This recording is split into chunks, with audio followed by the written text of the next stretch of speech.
제가 항상 여러분들에게 기본적으로 신앙생활에 대해서 믿음의 길에서 묻고 싶은 것은 어떻게 사느냐가 아니라 왜 사느냐라고 하는 것을 늘 기본적으로 물으며 시작을 합니다. 여러분, 어떻게 사느냐라고 하는 것은 삶의 방법입니다. 삶의 방법이기 때문에 어떻게 사느냐에 관심이 많은 사람들은 왜 사느냐에 대해서는 별 관심이 없어요. 삶의 방법들만 편하게 살고 잘 살고 건강히 살고 거기에만 빠져 있기 때문에 왜 사는지를 모르고 사는 거예요. 그리고 그렇게 살다 보면 결국 죽을 때가 되면요, 아주 인생의 삶에 허물을 느끼는 거예요. 내가 왜 이렇게 죽도록 일하고 살았나? 내가 왜 이렇게 아무 결과도 없는 거 이렇게 애쓰며 살았나? 남은 게 아무것도 없는 거예요. 근데 왜 사는가라고 하는 본질이 흔들리지 않는 사람은요, 참 복 있는 사람이에요. 여러분, 왜 사는지 아시길 바랍니다. 왜 사는지 모르고 살아가는 사람은 참 불쌍한 사람이지만, 왜 살아야 하는지를 아는 사람은요, 이 삶의 방법들이 다 흔들려서도 별 문제가 없어요. 왜? 삶의 목적이 분명하기 때문에 그런 거예요. 저 여러분들의 삶의 목적이 분명하시기를 축복합니다. 이스라엘 민족을 보면 이스라엘이 이제 애굽에 가서 몇 년을 있죠? 400년 있잖아요. 몇 년이라고요? 400년. 어디 성경은 430년이라고 합니다만 뭐 그게 중요하겠습니까만 긴 세월이라는 얘기입니다. 여러분, 400년 동안의 인생의 삶이 성경에 기록이 되어 있을까요? 기록이 없어요. 왜 기록이 없을까요? 의미가 없는 거예요, 여러분. 종으로의 인생의 삶을 사는 것은 10년을 종으로 살든 100년을 종으로 살든 400년을 종으로 살든 1000년을 종으로 살든 그 삶에는요, 어떤 의미를 부여할 수도 없고 부여할 필요도 있다 없다? 없기 때문에 그런 거예요. 여러분, 종의 삶은 의미가 없어요. 오늘 또 이 세상 속에서 종으로 끌려다니며 인생을 살아가는 사람이 있다면 그 사람은 참 불쌍한 사람이에요. 무엇의 종이든, 물질의 종이든, 환경의 종이든, 건강의 종이든, 거기에 종으로 끌려다니며 인생을 살다 보면 삶의 목적이 하나님이 주신 목적을 잃어버릴 수밖에 없다는 겁니다.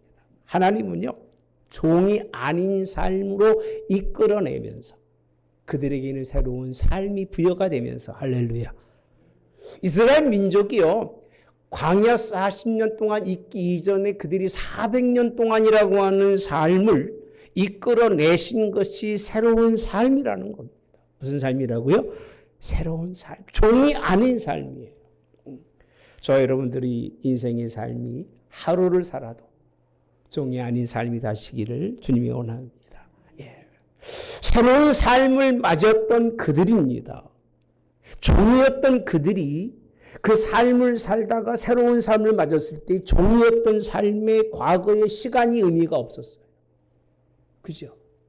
그들이 삶의 애굽이라고 하는 땅도 공간도 아무런 의미가 없는 거예요. 그리고 그들이 그 고통당했던 그 고통의 그런 그 아픈 사건들이 자기의 마음속에는 남아있지만 새로운 길로 이끌어가면서부터 하나님이 구원하신 것은요, 그것을 잊게 하신 거예요. 무슨 사건을 잊게 하셨냐면 종의 삶을 잊게 하신 거예요. 할렐루야. 그래서 새로운 삶이라고 하는 개념의 의미는 그 자리에 있는 것이 아니에요. 새로운 길에 섰다고 하는 얘기는요, 그 공간 속에 있는 게 아니에요.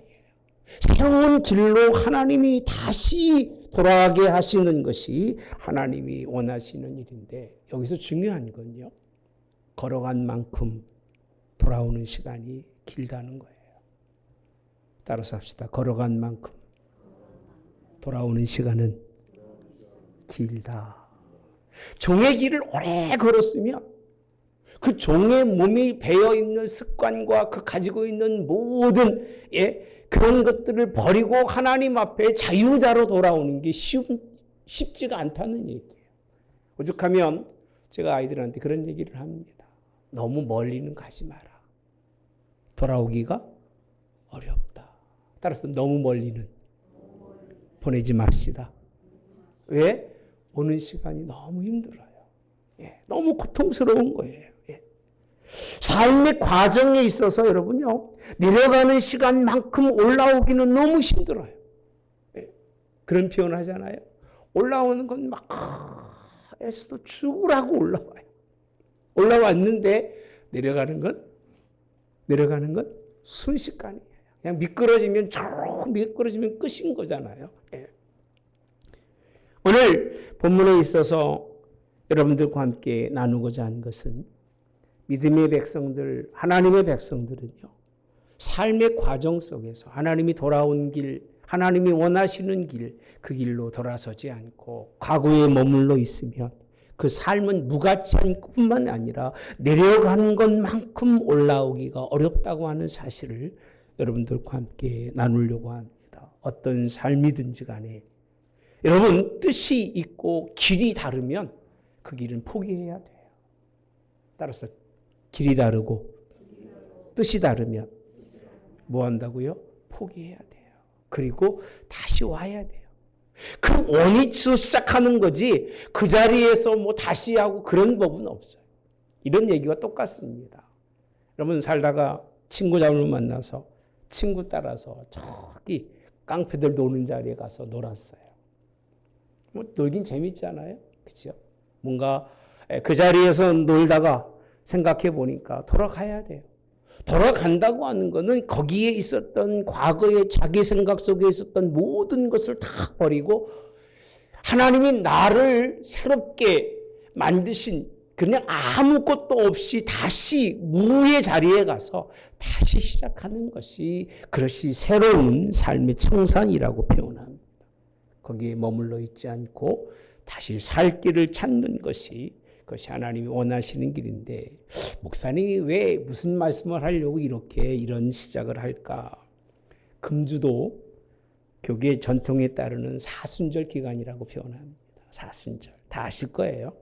사순절은 예수님께서 부활하시기 전에 40일을 그 고난의 시간들을 돌아보면서 하나님께 그런 시간들을 돌아보시며 자기를 회개하는 시간이 보통 사순절이기 때문에 감리교 쪽에서는 아주 굉장히 진하게 이 죄악들을 드러내는 그런 설교를 합니다만 저는 이 본문에 있는 말씀과 너무 잘 연결이 돼서 오늘 여러분들과 함께 과연 사순절에 우리가 무엇이 잘못됐는지를 신앙에 무엇이 잘못되는 것을 하나님이 원하지 않는지를 한번 말씀을 통해서 나누려고 합니다. 다시 원위치로 가자는 거예요. 내려갔다가 올라가자는 거예요. 세상 길로 갔다가 다시 하나님이 원하는 자리로 가자는 거예요. 그런 저와 여러분 되시기 바랍니다.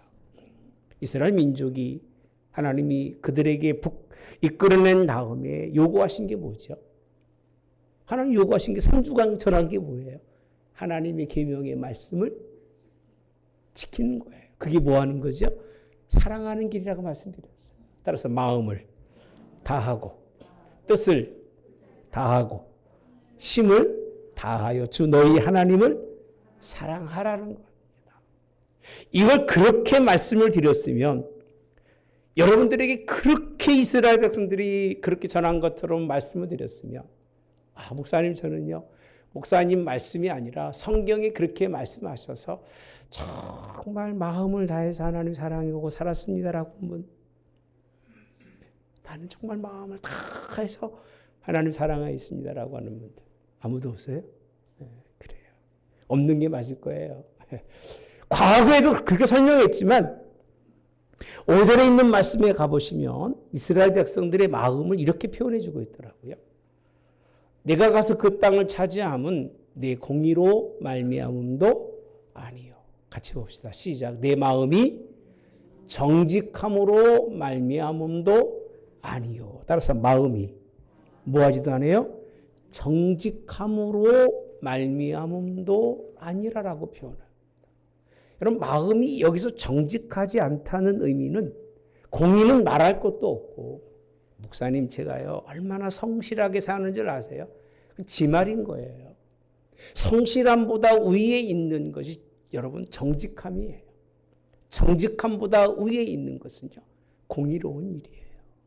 이 공의라고 하는 하나님의 의의를 우리에게서 찾을 수 있다고 하는 것은 그렇게 쉬운 일이 아닙니다. 예수님의 십자가로 완전히 거듭나지 아니하면 그건 생각도 못할 일이잖아요. 그러니까 공의는 굳이 여기서 말하지 맙시다. 그렇다면 오늘 마음이 정직하다고 하는 뜻은 무슨 얘기냐면요, 여러분의 마음이 하나님께 받은 마음을 통해서 하나님이 원하는 그런 정직함으로 하나님을 섬겼느냐고 물어봤을 때 이스라엘 민족은 정직함으로도 섬기지 않았다는 얘기예요.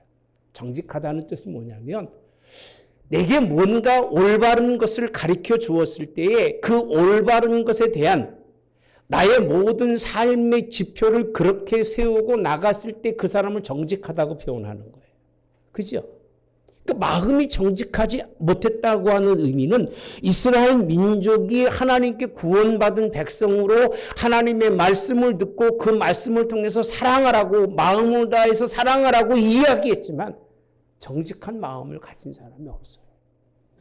이 말은 사랑하지 못했다는 얘기입니다. 본문이 그렇게 시작을 합니다. 여러분, 고난주간 예수님이 십자가 고난하면서 금식하고 좋은 일입니다. 그런데 진짜 하나님이 원하는 건요, 마음이 정직한 거예요. 하나님 사랑하지 못했으면 하나님 불쌍히 여기시고 사랑하지 못했습니다라고 얘기하는 거예요.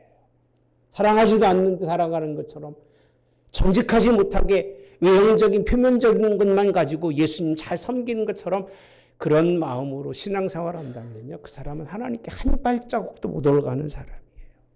하나님이 여러분들에게 은혜를 주신 것은 정직한 마음이에요. 하나님 사랑하는 마음이 정직하시기를 주님이 원합니다. 그런데 그들은 정직한 마음이 아니라고 하는 것은 마음에 품은 것이 다 허상이라는 얘기예요. 헛된 꿈 꾸고 살아간다는 얘기예요.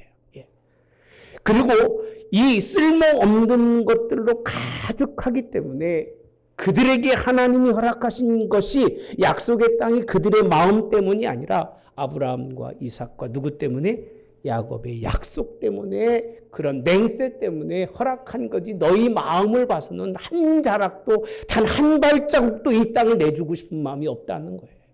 마음으로 사랑하지 않으면요, 하나님이 여러분들에게 주실 것이 아무것도 없어요. 제발 마음으로 사랑하시기를 주님이 원합니다. 마음으로 하나님 사랑하세요. 6절에 보면 5절에 이어서 그러므로라고 표현합니다. 내가 알 것은 내 하나님 여호와께서 내게 아름다운 땅을 기업으로 주신 것이 또 뭐가 아니라고 되어 있어요? 공의로 말미암음이 아니다. 그럼 마음이, 앞에서 말한 마음이 정직하지 못하다는 걸 뭐라고 표현하고 있죠? 너는 같이 봅시다. 시작. 너는 목이 곧은 백성이라라고. 여러분, 똑같은 5절에 있는 말씀을 6절에 가서 공의가 아니고 마음이 정직하지 못하다는 얘기를 뭐라고 표현하고 있느냐면 목이 빳빳한 사람이라는 거예요. 곧아서. 얼마나 이 말씀이 두려운 말씀인지 모릅니다. 약속의 땅에 하나님께서 허락하지만 너희에게서 얻을 것이 없다. 그 이유가 뭐냐면 목이 곧은 백성이기 때문에 그렇다는 거예요. 그럼 마음에 교만하다는 걸 하나님이 뭐라고 표현하고 있느냐면 굳이 여러분들의 마음을 찾아가서 마음을 일일이 살피면서 너 교만하구나 이렇게 표현하지 않고요.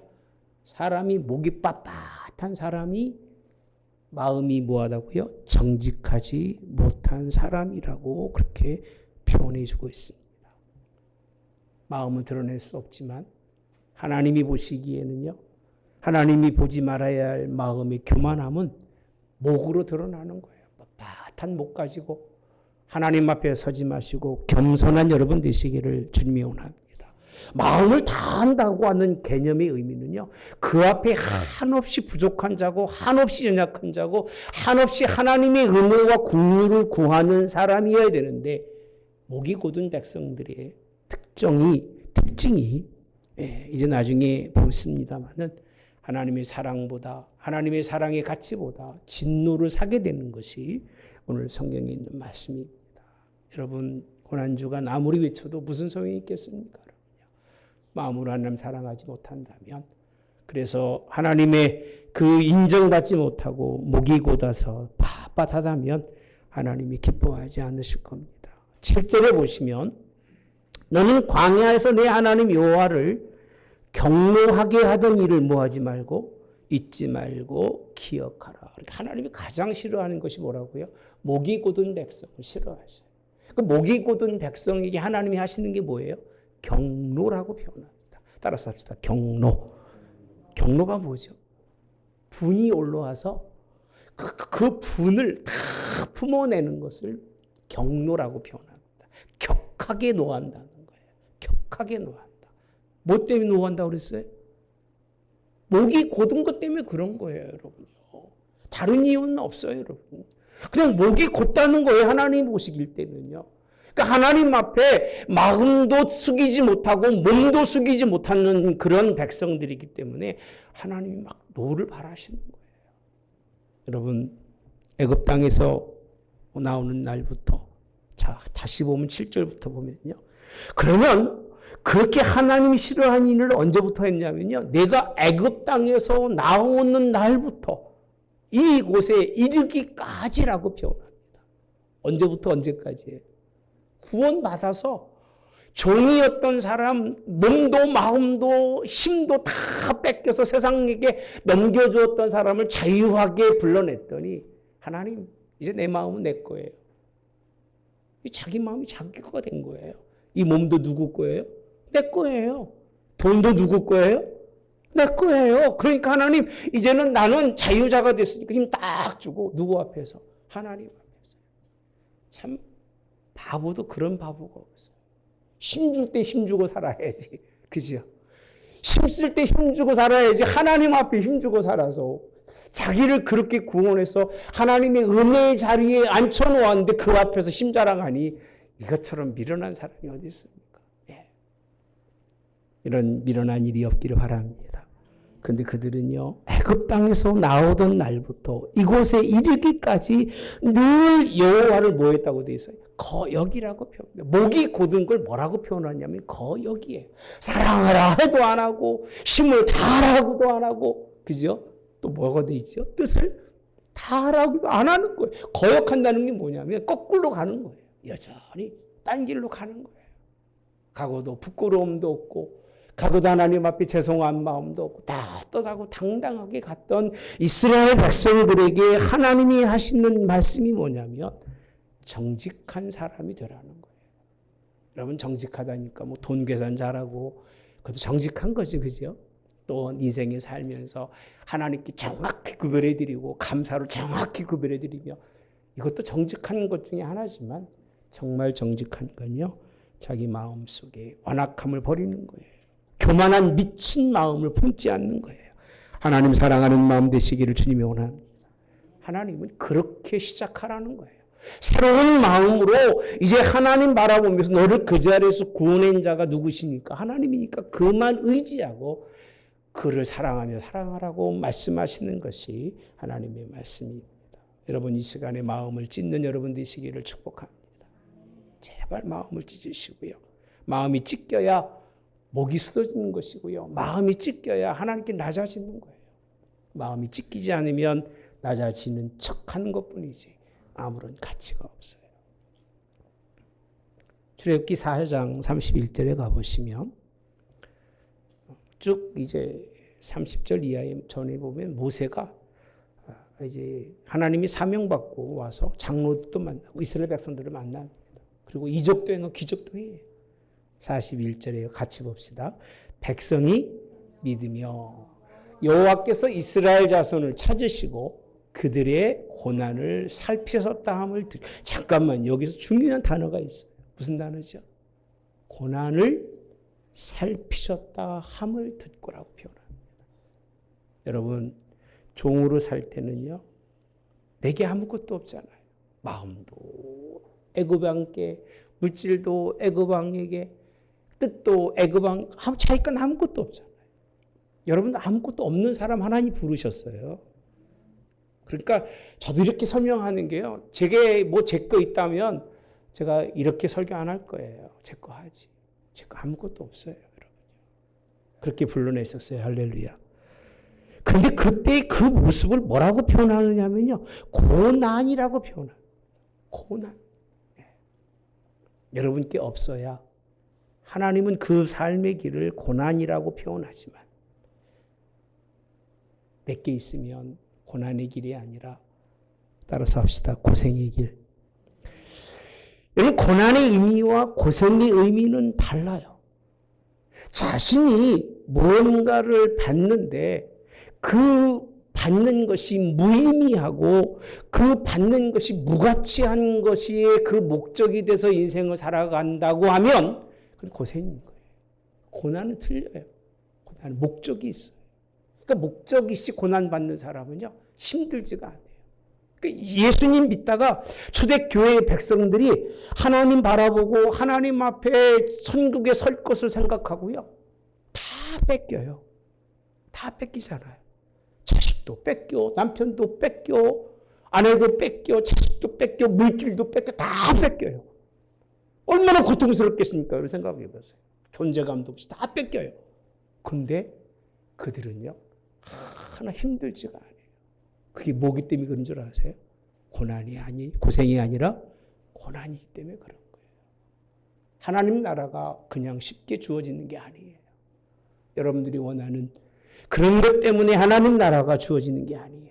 그래서 성경에 보면 하나님이 이스라엘 백성들이 400년 동안 있었던 그 시간, 자신의 것이 아무것도 없었던 그 시간, 누구의 종이 돼서요?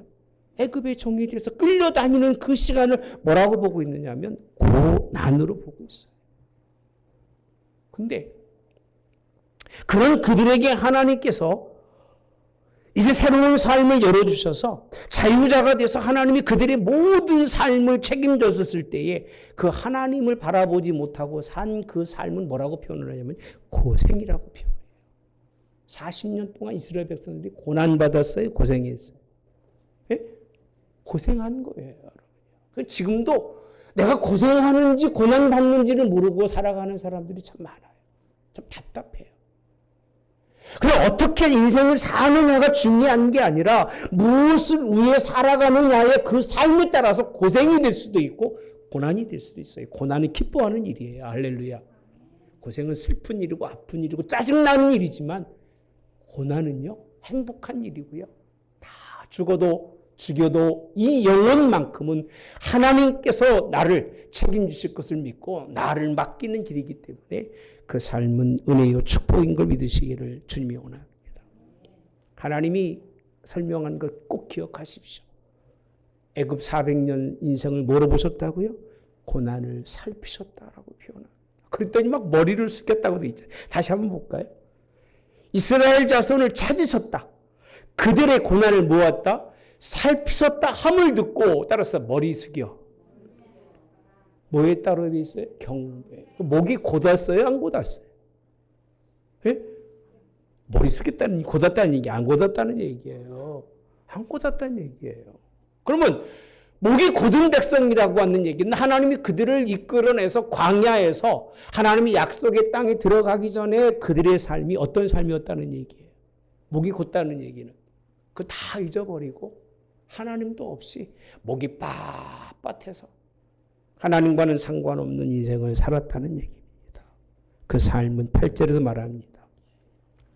호렙산에서 너희가 여호와를 경노하게 하였으므로 여호와께서 진노하사 너희를 뭐하다? 멸하러 하셨느니라라고 표현합니다. 이스라엘이 출애굽한 다음에 마음으로 하나님을 섬기지 않고 거역했습니다. 그래서 하나님도요 뜻을 돌이키셔요. 그러니까 사람이 교만하면 하나님도 뜻을 돌이키셔요. 교만하지 마시기 바랍니다. 그래서 고생의 길로 고난의 길이 아닌 고생의 길. 다시 말하면 고생의 길은요 끝이 사망입니다. 사망. 생명이 아니라 뭐라고요? 사망의 길을 40년 동안 걷게 하시려고 그들을 그 진중 속에서 그냥 이끌고 다니신 거예요. 40년 동안. 얼마나 고통스럽겠습니까? 기왕에 걸어가는 것 고난의 길이 되시기를 축복합니다. 고생이 걸어서 마지막 사망이 되지 마시고 하나님이 은혜가 주시는 그런 의의가 있기를 의가 있기를 주님의 이름으로 원합니다. 하나님의 입장에서는요, 이스라엘 백성들이 하나님을 바라보지 못하면 의미가 없어요. 자식이요? 다 자식이 아닙니다. 생각해 보세요. 부모가 그렇게 은혜를 베풀었어도 여러분, 그 의미 없는 인생의 삶을 살고 오히려 부모 앞에 그냥 목이 꼿꼿한다고 생각해 봅시다. 그게 부모와 자식 간의 그 의미가 있을까요? 없어요. 정직함이 없고 올바로 살아가지 못한다면 그냥 있으나 없으나 똑같은 거예요. 따라서 있으나 없으나 뭐하다고요? 자식만 그런 게 아니라 여러분도 하나님의 자식이에요. 여러분 나도. 자식만 보고 그렇게 판단하지 마시고 여러분들도 하나님 앞에 과연 내가 마음을 다해서 하나님 사랑하는지를 좀 생각하셔야 됩니다. 하셔야 돼요. 하셔서 여러분 기왕이면 여러분 고생의 길이 아니라 고난의 길을 걷기를 주님이 원합니다. 바울이 디모데에게 없습니다. 제가 그냥 읽어드리겠습니다. 디모데후서 1장 12절을 보면 내가 또 이 고난을 받되 부끄러워하지 아니하면 내가 믿는 자를 내가 알고 또한 내가 의탁한 것을 그날까지 그가 능히 지키실 줄을 확신함이라 라고 표현합니다. 바울이 디모데에게 한 말씀입니다. 내가 받는 이 고난은 부끄러움이 아니라고 그래요. 그리고 주님 앞에 설 때까지 이 고난 속에서도 하나님이 나를 능히 지키실 것을 믿었습니다. 아멘. 여러분, 디모데에게도 권고하는 말씀이 너는 그리스도 예수의 좋은 병사로 나와 함께 따라서 합시다. 고난을 받으라. 고난은 유익한 거예요. 십자가의 고난이 이렇게 설명하는 이유는 고난받는 게 막 예수님이 아프고 막 고통당하니까 나도 고통을 제발 이런 그 오유에 빠지지 마세요. 예수님이 한 번도 힘들다고 얘기하지 않으셨잖아요. 혹시 여러분 예수님이 고난받으면서 나 죽겠어 하신 적 보신 적 있어요? 힘들어서 하나님 앞에 기도하며 자기 마음의 심령은 토로했어도요. 고난 위에 하나님의 영광이 무엇인지를 누가 알았다고요? 예수님은 아셨어요. 아멘. 여러분 우리 하나님의 마음을 찢지 않아서 믿음의 방향이 분명하지 못하면 그건 고난의 길이 아니라 고생의 길입니다. 고생의 길에서 벗어나시길 바랍니다. 어려워도 기쁘시기를 축복합니다. 힘들어도 하나님이 함께 하실 걸 믿습니다. 아멘. 왜? 이 길을 통해서 하나님이 반드시 이루실 것은 우리의 생명을 자유롭게 하시고 구원하심입니다. 아멘. 악한 원수마귀의 손에서 건지심으로 끝나지 않고 자기 자녀 삼으셨던 하나님, 고난이 유익인 걸 믿으시기를 주님의 이름으로 원합니다. 그럼 뭐가 다를까요? 고난받는 사람하고 고생하는 사람하고 차이가 뭐가 다를까요? 그 당시에 그러면 다 하나님께 마음을 드리지 않았을까라고 생각하지만 다 안 했습니다만 9절부터 보시면요. 그때 내가 돌판들 곧 여호와께서 너희와 세우신 언약의 돌판을 받으려고 따라서 산에 올라가서 누구 얘기죠? 모세 얘기예요. 모세는 어디에 가 있어요? 산에 가 있어요. 이스라엘 백성들은 광야에 있어요, 여러분. 그 광야에 있는데 그들이 그 광야에서 목이 곧은 백성처럼 있는데 모세는요, 목이 곧은 백성이 아니에요. 어디에 있습니까? 산에 올라가 있어요. 산에 누가 계세요? 하나님이 계세요. 여러분, 하나님의 교회를 찾는 사람은요, 하나님의 언약의 약속을 기다리는 사람은 교만하지 않습니다. 할렐루야. 그래서 하나님이 기뻐하는 사람인 걸 믿으시기 바랍니다. 거기에서 40주 40야를 산에 머물며, 따라 40주 40야를 산에 머물며 모두 먹지 않고요. 떡도 먹지 않고 물도 마시지. 아니, 그 누가 지금 고생하고 있어요? 누가 고난당하고 있어요? 이스라엘 백성들은 밑에서 시컷 먹고 마시고요. 이 시간에 뭐 하는 줄 아십니까? 야, 모세가 안 내려오니까 이제 빨리 하나 신을 만든 자 해가지고 막 금 다 만들어서 뭐 만들죠? 금송아지 만들죠. 사랑하지 않으면 이상한 거 만들어요. 교만해서요. 근데 하나님을 사랑했던 모세는요, 산에 올라가요. 가서 40주야를 뭐 하고 있어요? 예? 마시지, 금식이라고 표현하잖아요. 낮에도 밤에도 안 마셨으니까 아무것도 마시거나 먹지도 않고 며칠 있었어요? 이거 뭐 의학적으로는 택도 안 닿는 얘기입니다. 의학적으로 맞는 얘기입니까? 죽어요, 살아요? 죽어요. 죽음의 자리에 있었던 사람이 누구라고요? 모세예요. 그 돌판에 여호와께서 그 두 돌판을 내게 주셨나니 그 돌판의 글을 하나님의 손으로 기록하신 것이요 너희 총회의 날에 여호와께서 산상 불 가운데서 너희에게 이르신 뭐라고 돼 있죠? 모든 말씀이라고 표현합니다. 여러분 이렇게 인간적으로 보면 모세가 행복한 자리에 있어요? 어려운 자리에 있어요? 엄청 힘든 자리에 있는 거예요. 아무것도 못 먹고 여러분 한 끼만 굶어도 뭐가 들어가죠? 배가 들어가. 일주일만 굶으면 일어설 수가 없습니다. 여러분. 40일을 굶었으니 이거 뭐 기어다녀도 괜찮을 것 같아 내가 볼 때. 얼마나 힘들었을까. 이 고통이 얼마나 힘들었을까. 근데 모세는 여기서 고통스럽다고 표현한 적이 없어요. 하나님과 함께 있으며 육은 고통스럽고 힘들고 어려웠지만 하나님 사랑하는 그 마음, 하나님이 나를 사랑해서 이 하나님의 계명을 주시며 그 계명을 통해서 나에게 은혜 주신 걸 생각할 때 기뻤을까 안 기뻤을까? 기뻤을 거예요. 기쁜 여러분 되시기 바랍니다. 말씀 때문에 즐거움이 되시길 바랍니다. 삶이 힘들고 어려워도 생명의 말씀이 주께 있사오니 내가 뉘께로 가오리까. 이런 신앙의 고백이 바랍니다. 고난주간 이렇게 설명하는 거예요, 여러분요. 고난주간이라고 하는, 고난주간 나중에 하지만 사순절이라고 하는 개념의 의미는 자기의 그 일련의 삶을 돌아보면서 과연 내가 하나님을 온전히 사랑했는가를 돌아보는 거예요. 예수님을 사랑했는지 돌아보는 거예요. 돌아보시기를 바랍니다. 예. 눈여겨볼 것은 이스라엘 백성들의 삶의 자리는 지들끼리 모여서 똘똘 뭉쳐서 교만한 자들끼리 뭉쳤으니 뭐가 나오겠습니까요? 뭐만 나올까요? 우상만 나오는 거예요. 교만한 사람들이 모인 자리는 가지 마세요. 가봤자 상처만 받고 옵니다. 별로 유익한 자리가 못 돼요. 예. 좀 마음에 좀 하세요, 좀. 제가 틀린 말 합니까? 어디 한 번이라도. 예. 높은 사람 자리에 별로 가지 마세요. 거기 가봤자 내 낮아짐 때문에 수치만 당하고 오니까 차라리 안 가는 게 유익한 거예요. 그러니까 그냥 우리끼리 하나님 사랑하는 사람들끼리 사시기를 원합니다. 이렇게 끝나지 않더라고요. 10장 19절에 9장 19절에 가보시면 하나님이 심히 분노했어요. 가보니까 난리가 났습니다. 밑에서는 막 금송아지 만들어 놓고 우는 건지 웃는 건지 뭐 구별이 안 갈 정도로 미쳐 돌아갔잖아요. 그러니까 마음이 교만하면 미친지도 모르는 거예요. 지가 무슨 생각하는지도 모르고 무슨 사고를 가지고 사는지도 모르는 사람들이 교만한 사람들이에요. 그것도 판단이 안 되는데 어떻게 하나님의 신앙이 판단이 될까? 나는 도무지 이해가 되질 않아요. 하나님의 말씀을 여러분들 많이 읽다 보면 내가 정상인지 비정상인지부터 구별이 돼요. 내 속에 있는 사고와 사상이 정상인지 비정상인지 그게 구별이 되기 시작을 해요.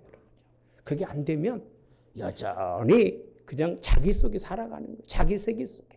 자기 이데아 만들어 놓고 천국처럼 살아가는 거예요. 물고기처럼 사는 거죠. 옛날에 우리 권사님 아예 수족관이 있었어요. 그 수족관 하는 친구가 전 미국인인데 그런 얘기를 해요. 가르쳐 줬을 것 같아요. 물고기가 왜 그 좁은 곳에서 살 수 있을까? 왜 그런 줄 아세요, 여러분? 그 조그만 곳에서 물고기의 기억력은 3초래요. 3초만 지나면 신천지랍니다, 그 자리가.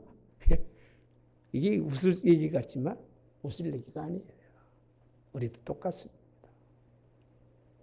하나님을 잊어버리면 인생의 삶이 행복하고 멋있는 것 같지만 돌이켜보면 아무것도 없는 나띵이에요. 나띵. 텅 빈 공간에 지나지 않아요. 자, 19절 보십시다. 심히 분노해서 너희를 말리려 하였으므로 너희를 멸하려 하였으므로 내가 두려워하였노라. 그러나 따라서 여호와께서 그때에도 내 말을 뭐 하셨다? 들으셨다라고 표현합니다. 마음을 다하는 사람은요, 하나님이 그의 말을 들어주셔요. 여러분 말을 들어주시기 바랍니다.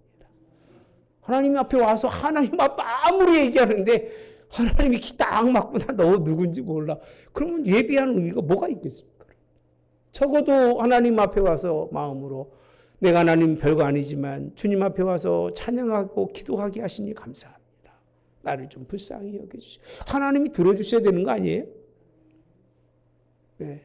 하나님 들어주기 원하신 분 아멘 하시고, 하나님 없이 자자하실 분들은 그냥 아멘 안 해도 괜찮습니다.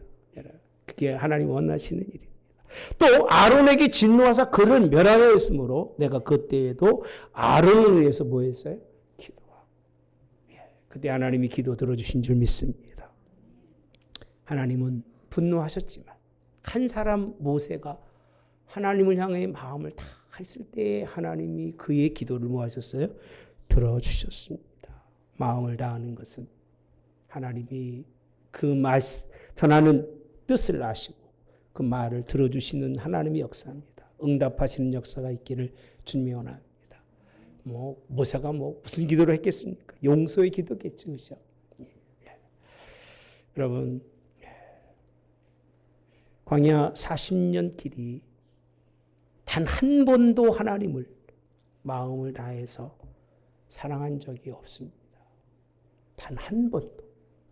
이 말은 여러분 인생에 있어서요. 단 한 텀이라도 정말 마음을 다해서 하나님 사랑하고 있는지를 한 번쯤은 확인하셔야 될 거예요. 한 텀이라도. 그 텀이 지금이 되시기를 축복합니다. 은혜 받은 자로서 한 번 정도는 하나님 정말 사랑합니다라고 하는 사랑이 뭔지를 알지 못한다면 인생에 사랑을 알지 못한다면 인생을 논할 가치가 없다고 하잖아요. 일평생 사랑하지 못하고 산 사람이 그 인생에 뭘 논하겠습니까? 죽을 때 한 번도 사랑이 뭔지를 해본 적이 없는 사람이라면 그냥 불쌍히 죽는 거예요. 사랑받지 못하고 살아갔다면 그 역시 마찬가지일 거예요. 사랑은 받죠? 그죠? 사랑은 여러분 다 받았어요. 누구한테 받았어요? 부모한테 받은 거예요. 여러분 사랑받지 못한 자녀는 없어요. 아멘. 누구든 한 번 사랑받았는데 그 사랑을 못 느끼는 거지. 여러분들 어떤 부모든 자식을 낳고요. 그 사람이 본질적으로 부모라고 하는 그 자식을 낳았다고 하는 그 관계 속에서 사랑이 있어요, 여러분요. 못 느끼는 거예요. 못 느끼고 살아가는데 문제는 내가 사랑하지 못했다면 그 얘기입니다. 자녀든 형제든 누구든 사랑하지 못했다면 그 사람 인생이 무가치하다는 건데 하물며 영적으로 하나님을 사랑하지 못했다면 아무런 의미가 없어요. 여러분 성경의 말씀에 교만했던 1세대는요. 똑같은 광야 40년을 걸어요. 똑같이 걷는데 1세대는 따라서 합시다. 고생의 길로. 언제까지? 죽을 때까지. 죽을 때까지 그 길 걸어요. 근데 2세대는요. 똑같은 길을 걷는데 그들에게는 고생의 길이 아니에요. 무슨 길이다? 고난의 길을 걸어요. 어디를 가죠? 약속의 땅에 하나님 가나안 땅에 들어간다고 하는 것이 성경에 있는 말씀인데 이 세대에게 하신 말씀입니다. 너희도 지금까지 하나님을 온전히 다 사랑하는 걸 찾아보기 어렵다는 것을 설명하면서 너희에게 약속의 땅을 주는 것이 누구 때문에? 이유가 아브라함, 이삭, 야곱의 약속, 언약 때문에 주는 거라고 표현하고 있는 걸 보면 이 세대에게도 하나님이 이렇게 강한 말씀을 통해서 하나님 사랑하기를 그렇게 선물로 그것을 믿음 안에서 받기를 원했던 모세의 마음을 읽을 수가 있습니다. 다음 주 말씀의 10장인데요. 16절에 보면 함께 보면서 말씀을 마치려고 합니다. 함께 봅시다. 시작. 그러므로 너희는 마음에 할례를 행하고 다시는 목을 곧게 하지. 저는 성경을 이렇게 여러분들에게 나누면서 그냥 내 말이 아니라 그냥 성경에 있는 말씀만 뽑아 설명해 드리는 거예요. 출애굽기 4장 그리고 오늘 신명기 9장 그리고 신명기 10장에는요. 마음의 할례를 행하라고 되어 있어요. 그러니까 마음의 할례가 뭐죠? 할례가 뭐예요? 표피를 자르듯이 자기 마음을 잘라내는 건데 그렇게 잘라낼 때에 이루어지는 것이 뭐냐면 목이 곧지 않는다는 거예요. 그럼 목이 곧지 않기 위해서 하는 일이 뭐라고요? 마음을 잘라야 돼요. 제 설교의 첫 대지가 그 얘기였습니다. 마음을 찢는 시간이 되라 라고 되어 있어요. 여러분 사순절에 맞아서 육체의 할례가 아니라 마음의 할례가 있기를 바랍니다. 육체의 할례는 목을 아주 견고하게 하고 이마가 그냥 반질반질하게 만듭니다. 무슨 할례가요? 육체의 할례.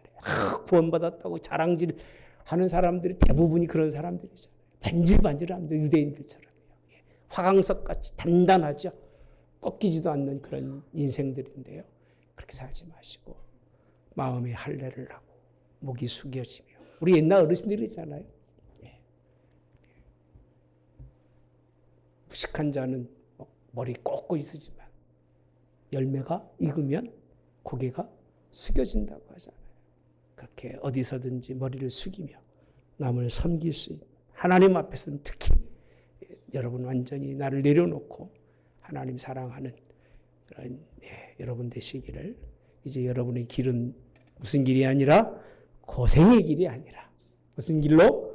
고난의 길로 의미 있는 뜻 있는 인생의 삶.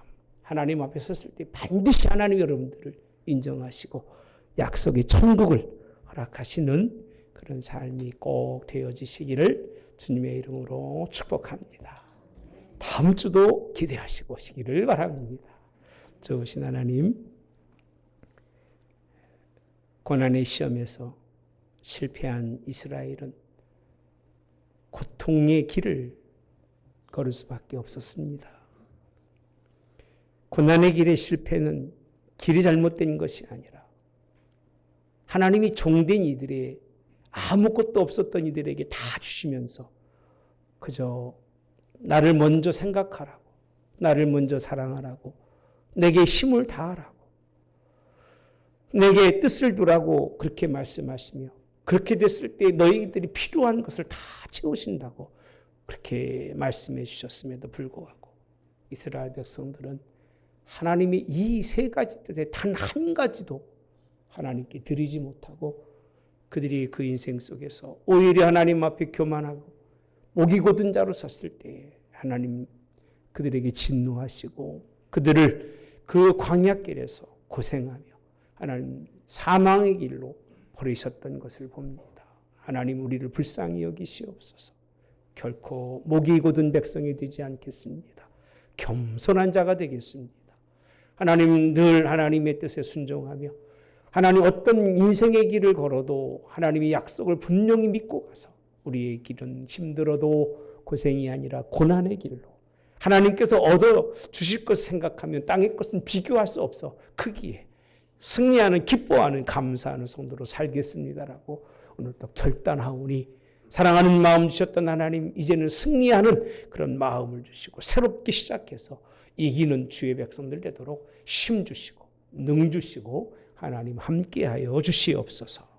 지금은 우리 주 예수 그리스도의 은혜와 하나님 아버지의 극진하신 사랑하심과 성령의 동내주 역사하심에 함께하심이 이제 고난의 길에서 승리하여 영광의 자리에 설 때까지 그 길 걸어 하나님께 큰 유익을 남기는 좋은 열매 있는 성도들 되게 하옵기를 성부와 성자와 성령의 이름으로 축원하옵나이다. 아멘.